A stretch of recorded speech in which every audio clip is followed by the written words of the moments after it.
meeting is about the transformative power of working class struggle. In my presentation, I want to try to address something I'm pretty sure most socialists and most people in this room have heard in one form or another, some point in their lives and some point in their political lives. It's an argument that capitalism has changed so fundamentally over the past 40 years because of neoliberalism that workers no longer have the power they once had to transform society. So my presentation is really about dispelling this myth. I hope to show that while the changes to rebuilding workers' power today are great, they are not hardwired into the restructuring brought about by neoliberalism. In fact, despite all the changes, workers continue to be the key social force capable of transforming society fundamentally. I think this is important. It's important to begin when taking on this to dispel the myth that the U.S. has become some kind of post-industrial society. This is because we need to identify what drives the economy if we want to figure out who is in a position to slam on the brakes and stop the system from working. Now, it's certainly true that there are far fewer manufacturing workers in this country. Today, there are about 9% of the working class, down from about 27% in 1980. But it's worth pointing out that in 1980, this number was still only 27%. In other words, contrary to the popular image in U.S. history of the U.S. working class, manufacturing workers have always been a minority of the U.S. working class. Secondly, while far less in number today, manufacturing workers are producing far more. So from 1979 to 2014, manufacturing output in the U.S. actually grew 367%. Manufacturing labor is no less important to the U.S. economy and U.S. capitalism today. According to the Economic Policy Institute, in 2013 alone, manufacturing directly contributed over $2 trillion to the U.S. economy. Taken alone, this would make U.S. manufacturing the 7th largest economy in the world. Manufacturing is still the most profitable sector and by far the most important sector to the U.S. economy.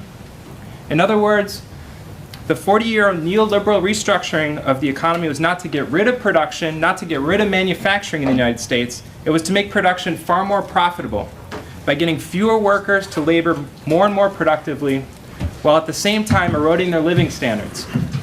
These changes don't mean that manufacturing workers have less power today than they did in the 1970s. In fact, it means the opposite. Fewer workers today directly produce more profit for the ruling class than they did in the 1970s. Therefore, those workers have far more potential power. If they collectively decided to stop producing and went on strike, they would immediately stop producing profit. And because of the way that the overall production process has been increasingly broken up into parts along regional or even global production lines, a strike by workers at one factory has the potential to reverberate much farther beyond a single workplace. It also means that the links for building solidarity between workplaces, between struggles, across the country, across regions, and across the globe internationally is a growing possibility. But still, this is only 9% of the workplace, of the working class that I'm talking about. What about the rest? After all, the loss of 5 million manufacturing jobs in the U.S. was accompanied by a staggering addition of 44.5 million service jobs over the same period. One problem is that the boom in service industry is often talked about as if services have replaced production, as if they are two unconnected and autonomous processes. But a much better way to understand the service boom is that as a result of, as interlocking with, and as a necessary accommodation to the way production has been restructured under neoliberalism. As labor journalist Kim Moody wrote in his book, U.S. Labor in Trouble and Transition, as the capitalist economy expands from local to national, from national to global, the problems of circulating products, distributing goods, and determining which firms get what share of the total profits produced requires more services. They are necessary for the fulfillment of production and the final sale of products. So more complex shipping and distribution systems are needed to move production parts over greater distances along global production lines. As productivity and output increases, there needs to be more complex and efficient transportation systems to move products from the production line to where they're sold. This requires dock workers, railway workers, truck workers, warehouse and other workers. There needs to be a system to make sure all these products are efficiently sold, requiring more retail workers and mega stores. Workers are needed to lay fiber optic lines, and digital workers are needed to program computer systems so that complex production chains can function. The more each of these workers is squeezed at each point along the production chain, the more profits the capitalist can realize at the end of the day. Another result of the increased rate of exploitation at the point of production is that there is more and more of a burden on the working class physically, mentally, and emotionally. This, along with the increased entrance of women into the workforce, as it became increasingly impossible for families to make ends meet with just one income, meant that there has been a growing need for public hospitals, outpatient treatment facilities, social workers, teachers, and the like to cope with the worsening condition of the working class. And never missing an opportunity to make a profit, capitalists increasingly privatize these services and commodify this labor necessary to reproduce our ability to work. In other words, we are seeing the methods used to increase exploitation of workers in manufacturing applied and extended into services, schools, and hospitals. While workers in these other spheres of the capitalist economy have a different relationship to production than manufacturing workers, their power as workers is still based on their relationship to capital, their ability to stop the flow of profits, and their ability to shut the system down. So when dock workers strike, products are neither shipped nor are they received overseas. According to one report, if the 13,000 dock workers who run the ports of the West Coast were to go on strike, it would cost the U.S. economy $2 billion a day. Or take the example of 38 subcontracted warehouse workers south of Chicago. They struck in 2012 at the heart of a massive hub of Walmart's distribution infrastructure, which processes a phenomenal 70% of imported goods Walmart sells in the United States. In the neoliberal world of global production, distribution has become more and more central to capitalism's functioning. This means transportation and warehouse workers are more strategically located to shut the system down than ever before. This brings me to another important point about working class power today. Despite all the discussion of Uber, contract work, and other forms of precarious labor, it's not true that there are no longer collective spaces through which workers can develop a common experience, can develop consciousness, and struggle. In fact, workers in the U.S. continue to be connected fundamentally to each other and to the system of capitalism through their workplaces. Some data that I think illustrates this, and there's other data as well, but there's data according to the U.S. Census Bureau from 1992, which is the oldest data available, to 2012, the percentage of workplaces with over 500 workers actually increased 11.8% to 16.1%. In manufacturing, the percentage did drop at only 1.4 percentage points. In other words, similar numbers of workers are concentrated in large workplaces today. It's just that neoliberalism has reorganized what types of workers are in these workplaces. It has reorganized where they are located, from north to south, and most importantly, it has radically reduced union organization and struggle in the workplace. In fact, union membership has tanked from 21% in 1979 to 11% of all workers today. And there were just 12 strikes involving 1,000 workers or more last year, compared to 235 in 1979.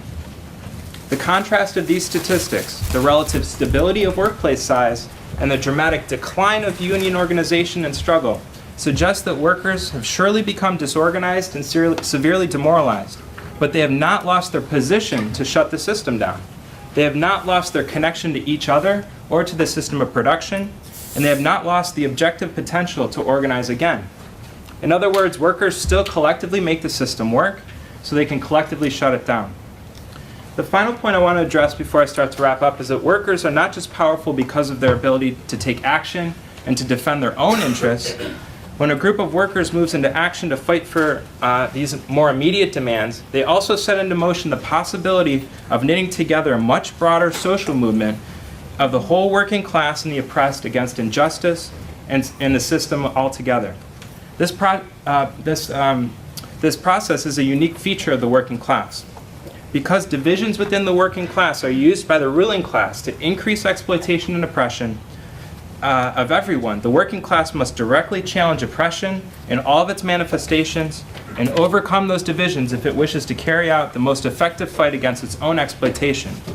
This is why the working class is also a revolutionary agent, a class whose members, in struggling for its own interests, have the potential to lead the fight against class domination in general and for the liberation of all. There are many small but important examples that demonstrate this potential here in the neoliberal world today.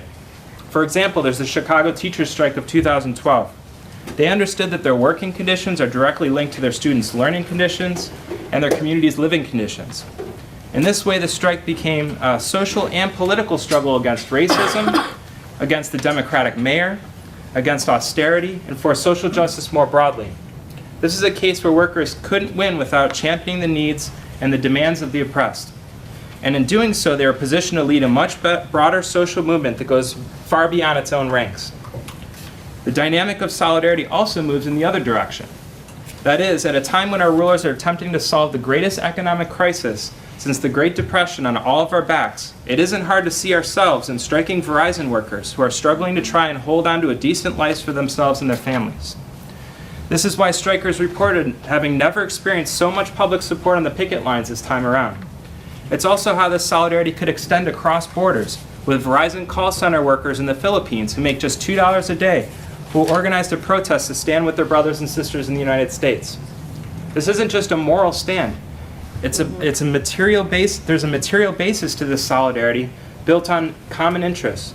The old labor slogan, "An injury to one is an injury to all," is still just as applicable today as it was before neoliberalism. So to wrap up, capitalism and the working class have certainly been restructured by neoliberalism over 40 years. There have been a dramatic shift in power from the working class to the ruling class, and with it a tremendous ramping up of our exploitation, oppression, repression, and immiseration. But this does not mean that the working class has become extinct, dislodged, or as a relic of the past.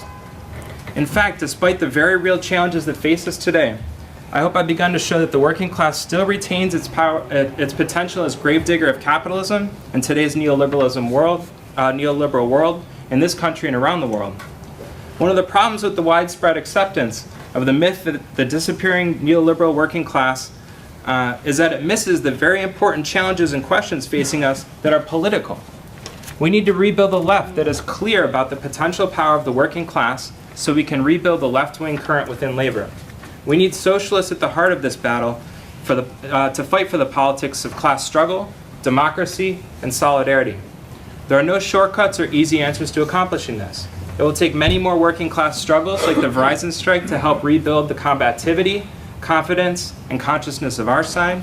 It will take initiatives like the Verizon strike solidarity committees to knit together our forces and build solidarity when working class struggles arise. And it will take many more meetings like tonight where we can educate ourselves on working class history and struggle so we can draw out and debate the lessons and figure out how to strengthen our side for the struggles to come. With that, I want to thank the Verizon workers for courageously standing up and fighting back, not just for themselves, but for all of us. Because of them, we have a powerful example of working class power, and our tanks are refilled with inspiration to help fuel us so we can continue reading, learning, debating, organizing, struggling, and fighting for a better world in the weeks, months, and years to come.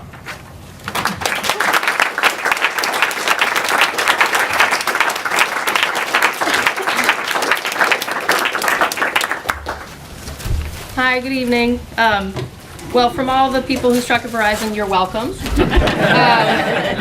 And thank you, because I think that obviously the strike wouldn't have won if it wasn't clear that people want to see a struggle against corporations in this country. I think maybe one of my favorite post-strike think pieces was called "The Internet is People," which I felt like, wow, I feel like as a worker I don't exist unless something's broken. You know, that's when we kind of matter, is when you can't get onto Spotify or whatever. But the article basically explained that, like, yes, there's a physical infrastructure for all this new economy disruption, you know, Silicon Valley kind of BS. There's a physical infrastructure that's maintained by workers who are skilled workers, and America just kind of came to terms with that, particularly at the, you know, on the 1% side of the equation. And I think that there are some very old-fashioned lessons to draw from the Verizon strike. One is that you can interrupt production and that matters. And there was something very, very basic that happened where bosses who like to think they, you know everything and can walk on water totally underestimated what would happen when a highly skilled workforce left the field, and people that had 5 days of training attempted to do what some of us have been doing in fiber optics for 10 years, and anywhere from 1 to 10 years. You can't recreate that in just a couple days. And then I think also that the union very smartly positioned the strike well within the radicalization that took focus around the Sanders campaign. And I think the ability of unions to put themselves in a left-wing milieu and actually cut with a broad radicalization in society right now is utterly necessary for the success of strikes and also for the rebuilding of any kind of fighting class struggle in this country. So I'm going to talk some about the character of the struggles that built the modern labor movement and how that era ended. So there'll be some kind of fun stuff, and then there'll be some less fun stuff, and kind of what characterizes the period today. So I'm going to start with a strike that I would love to say it shares a lot of characteristics with the Verizon strike, but that would be like a gross overstatement. But it was a strike that utilized popular support in a very particular way. And it's the Toledo Auto Light strike of 1934. And if you know about auto, you know that 1933 was the year, as one observer said, that hell began to pop, where the overtired slaves began to stand up to the auto bosses. And 1933 was characterized by strikes that actually lost. And Autolite, many people thought that the Autolite strike, which was a parts plant, a parts supplier, was going to go down the same route, because after the strike started, it actually lost momentum, and the upper leadership of the union was attempting to get mediation from a couple different Roosevelt-led boards. And there very quickly a judge came out and gave an injunction. There couldn't be more than 25 pickets, and 1,800 scabs got the factory running up to full production. And what made the strike turn around was the intervention by the Lucas County Unemployed Council, which was a very active and direct action-oriented movement that was led by members of the Workers' Party, which was a radical socialist organization. And the strategy that they undertook very openly was to build a mass movement that targeted Autolite and repeatedly broke the injunction, aiming to keep scabs out and actually shut production down. And they approached the union leadership, who were kind of in dire straits, and they were like, hey, this is what we'd like to do, and we have thousands of members. And the union kind of felt like, well, we've got nothing to lose, so they let them initiate this campaign.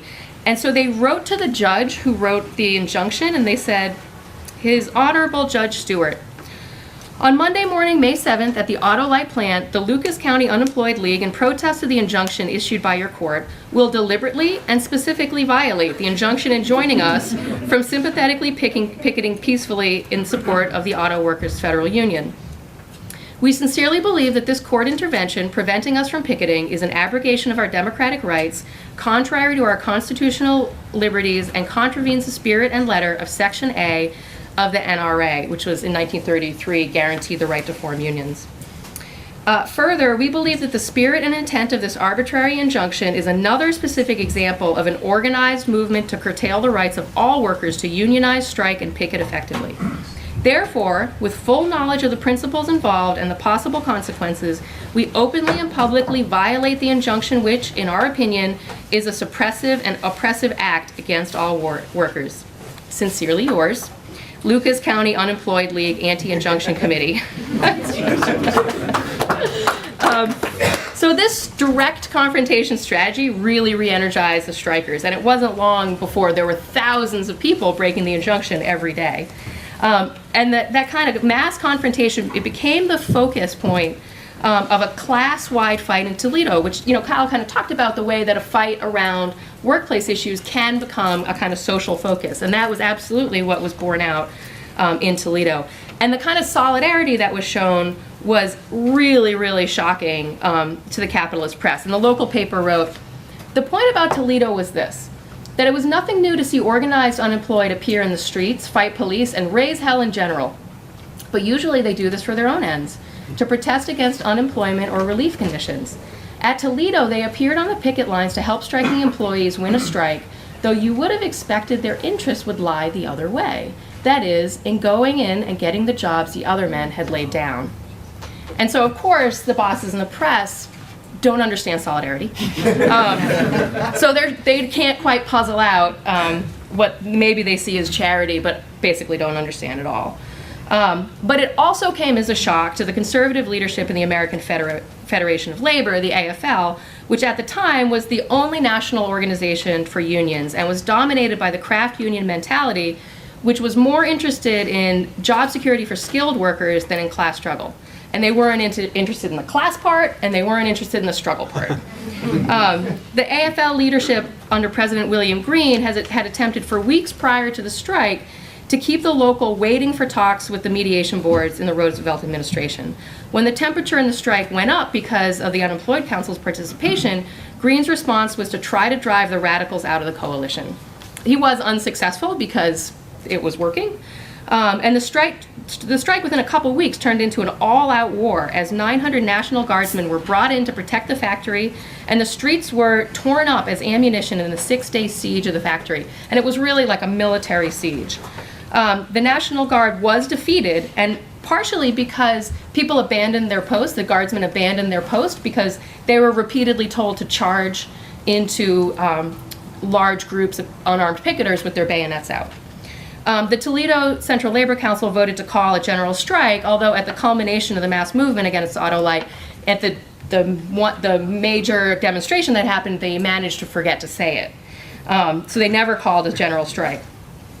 And just under a month after the day that the Lucas County Unemployed Council approached the local about the picketing, no, I don't want to make you sick, the company folded.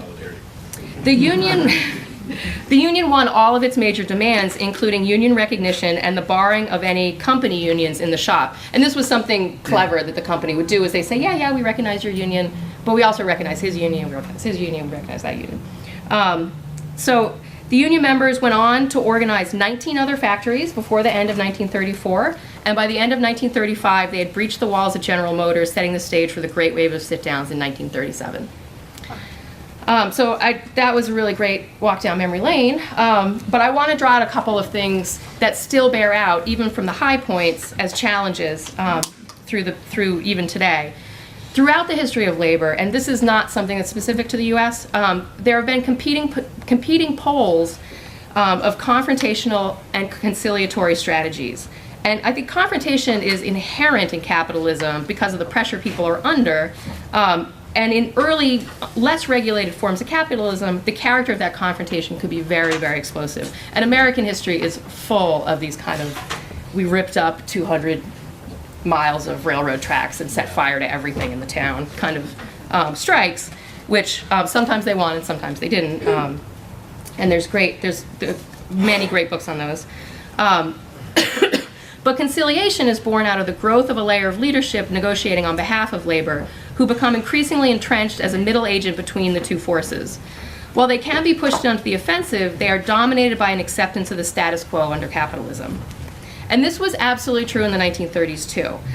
If anything, that layer grew with the explosive growth of unions during that time. So in the three great strikes that turned the tide in 1934, which is the subject, or part of the subject of this book by Art Price, which is quite good, every one of them started in AFL locals with conservative leadership that resisted the militancy of their actions.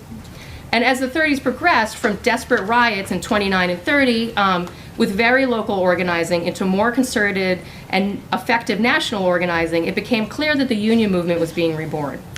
After the breakthrough at Autolite, the socialists and the communists in the movement pushed the envelope on organizing the unorganized and put forward a model of organizing that emphasized solidarity, one union in a shop for everyone. And that meant really everyone, all races, all genders, all nationalities, all skill levels. And radicals began pushing against job segregation and stratification by race.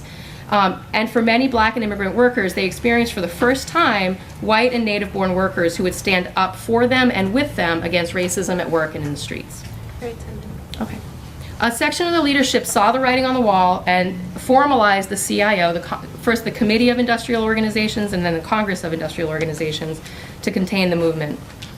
So while the left wing enjoyed unprecedented success and growth of their actual organizations, the right wing of the labor movement enjoyed an expansion of their institutions. By the 1930s, US capitalism was being transformed, first because of the crisis of the Depression, and then by the resulting government intervention under Roosevelt. Politics was also realigned, with the Democrats transforming themselves from their outmoded role as the party of Southern slavery, aka the Dixiecrats, into the party of the New Deal, and this is really heavy air quotes, the party of the working people. This realignment signaled the birth of the kind of Stockholm Syndrome-like relationship between organized labor and capital's second most enthusiastic party. This relationship is one of the many challenges that marks a major difference between the pre-World War II world and the world we're in today. Government regulation of capital was, of course, in the name of restoring profitability and saving capitalism from itself. Beginning in 1933, government created more permanent laws and bodies to regulate labor as well, most famously by enshrining the right to form unions under the National Recovery Act, Article 7A. The regulations before World War II attempted to regulate the balance between capital and labor by creating safety valves, given capital's fragile position. But after World War II and stabilization, labor law became much more obviously enacted to provide mechanisms for unions and bosses to resolve issues through non-confrontational means, through the National Labor Relations Board, in particular. And then they pretty clearly cut the legs out from the labor movement by outlawing things like secondary boycotts in 1959. At the same time, no strike clauses in union contracts became more and more common, and grievance procedures replaced quickie strikes and job actions as way to solve problems. In fact, after the explosive activity of the CIO up through 1937, it was the AFL that ascended to dominate once again. Their strategy was to, quote, organize the boss by approaching employers with the promise of labor peace if the bosses would just accept a contract up front. Sometimes this happened before any kind of unionization drive even started. There were massive government contracts for armaments during World War II, which provided bosses the security to settle very quickly in the case of strikes. And in 1946, after the war ended, is actually the year with the most strike lost days in US history.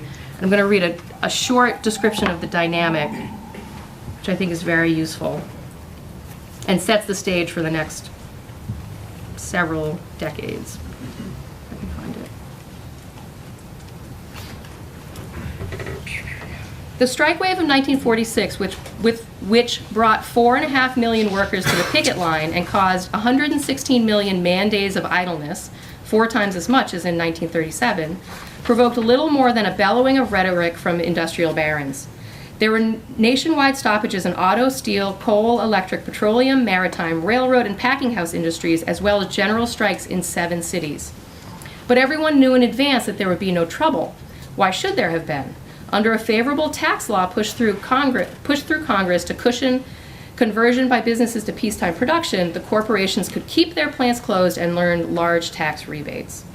According to Phil Murray, even if the steel industry had been out of operation from the time the strike began in late January to the end of the year, it would have received $149 million in tax refunds, 29% more than its normal profits the year before the war.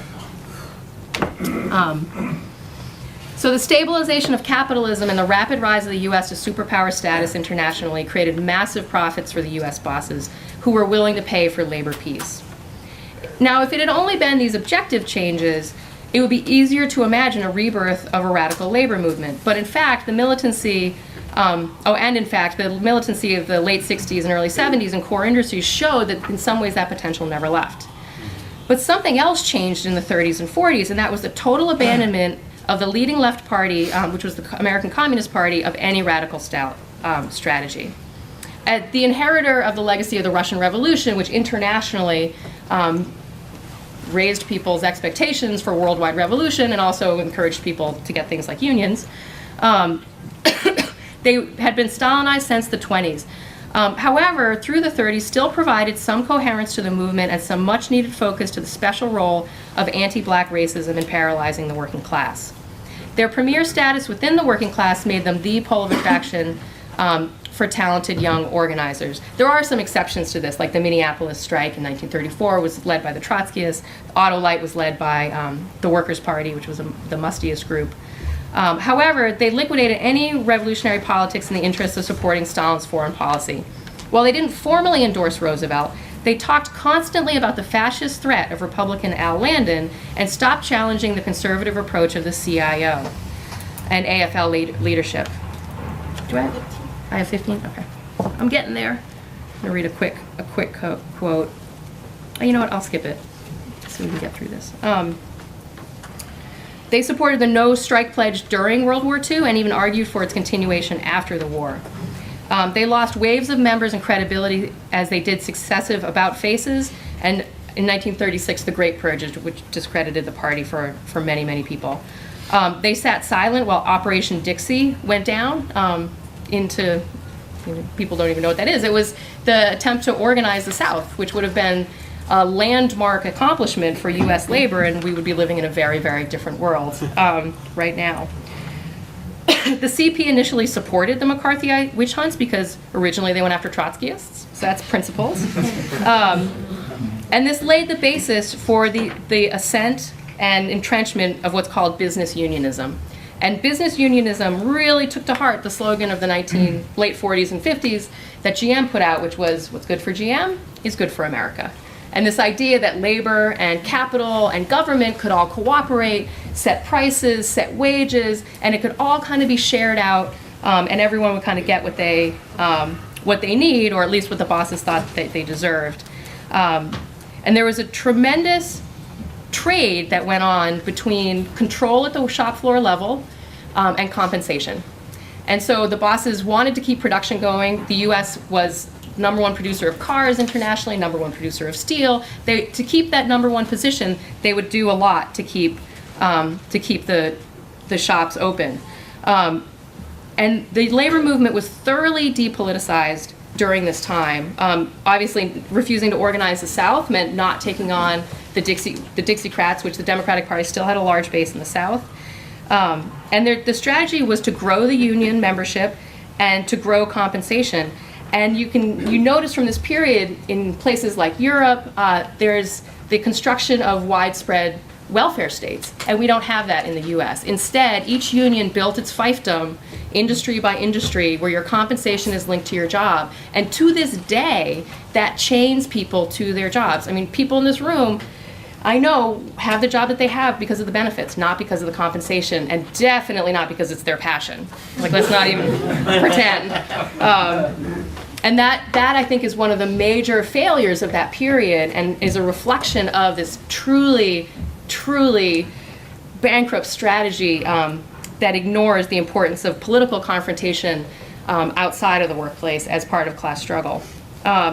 So if only capitalism would have never changed, maybe there wouldn't be this crisis inside the labor movement. And I was thinking, like, you can drive a car without car insurance, and that seems really fine until you crash, and then it's not such a great idea. And that's essentially what happened with business unionism. It seemed fine while compensation was going up, and until 1970, where the nice little parallel between productivity and compensation, they stop being parallel and they divide very, very seriously. And there are 3 recessions in 10 years in the 70s and early 80s. The boom comes to the end. The US is challenged, if not outright knocked out of its #1 position industrially. And I'm compressing a lot that happened right here.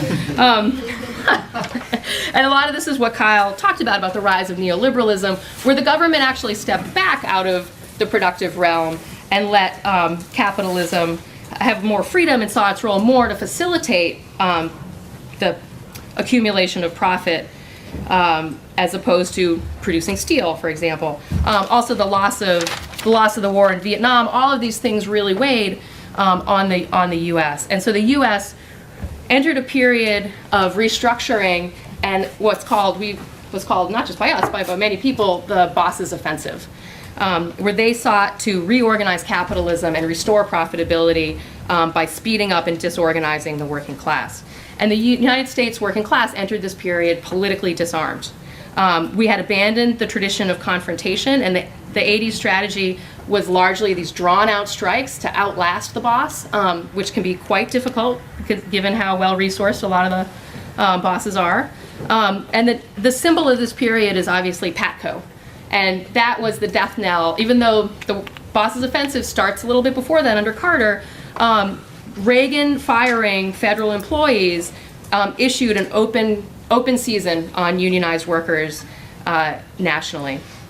So there's been the entrenchment of a largely unchallenged conservative bureaucracy and the growth of unions as financial institutions all through this period. I mean, in the height of the union, numerically, the height of the movement was in 1979, over 20 million workers in the US. That created massive institutions, and bureaucrats are kind of the personal representation of those institutions and are terrified of rocking the boat and of breaking those institutions.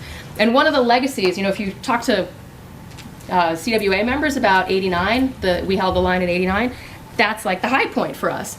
You talk to people who were in the union offices, it's the low point because it bankrupted the union. And they're very afraid. They're very afraid of that. And personally, I feel like that's what our dues are for. Come on, spend the money. So we have seen instances of unions being pushed where their very existence is under threat, and there's nowhere else to go but try to fight back. And I think in our situation, we had a number of things on our side that allowed us to overcome a very potentially challenging situation. But that's not going to be the case for a lot of workers who are confronting still very aggressive bosses. So without a left that's actually schooled in the basics of class struggle, but also with a core of revolutionaries who understand that capitalism is not meant to provide for us, and that it's a historical accident that for 30 years in one place it kind of did, that's not coming back. And there's all this nostalgia, and I feel like battling the nostalgia. It's like from Trump to Trumpka, they all want to go back. They all want to go back to this lost paradise of business unionism and government and business and labor cooperating, but we are not going back. And I think without a left that understands the conflict that's at the heart of capitalism, we're going to be deadlocked and unable to move forward. And so I think the rebuilding, as Kyle finished on as well, the rebuilding of a class-conscious revolutionary movement that can be part of a larger social justice movement that has one foot in the workplace and one foot in the streets is our path forward.